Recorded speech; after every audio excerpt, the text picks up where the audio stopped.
A living trust is considered by many as an ideal manner for holding title to a home. Now, the trust will generally include directions for the handling of the estate and distribution of the proceeds following the sale of the home.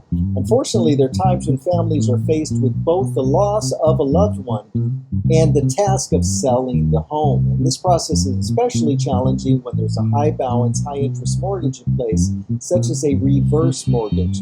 Now, if this process begins with the passing of a loved one, be sure and allow time for grieving, burial, and any emotional healing. Ultimately, this makes the process a lot easier. Take your time. But now, the first things when getting started are the legalities and organization of the trust-related items. Now, the trustee has a responsibility to faithfully carry out the duties as outlined in the trust.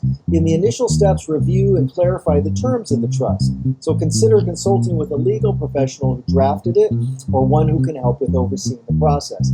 Also, a CPA or an accountant is an important resource to guide you with the details in advance for when you ultimately will file a tax return for the trust. Now, when a reverse mortgage is in place, also, as soon as possible, contact the reverse mortgage company since they'll have specific provisions for handling the repayment of the mortgage.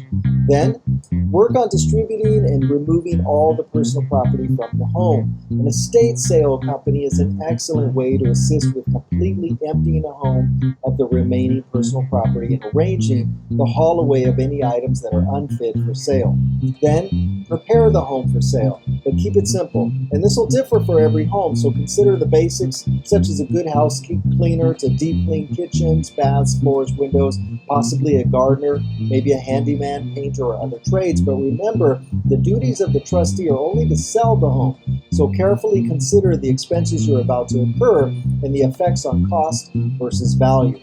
Then list the home for sale. Now, once the home has been ready, a realtor professional can provide a valuation of the home's market value and an estimate of the net proceeds after all expenses of sale, including the repayment of any existing loans. Interview as many realtors as needed.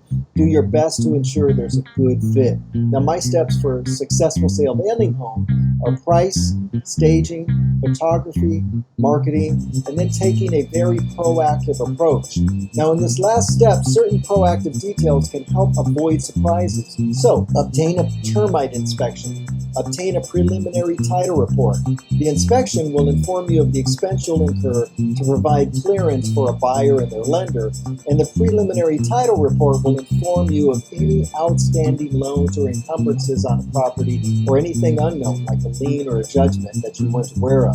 As another proactive step, consider obtaining a home inspection as well. Again, this informs you of the condition of the property and any potential repair concerns that may affect your sale. It's important to know when a reverse mortgage is in place, know what the interest charges and penalties are that accrue each month, because these can be severe, and often the listing price you choose will be the difference between quickly selling the home, getting it into escrow, versus it languishing on the market for weeks and weeks and incurring more charges.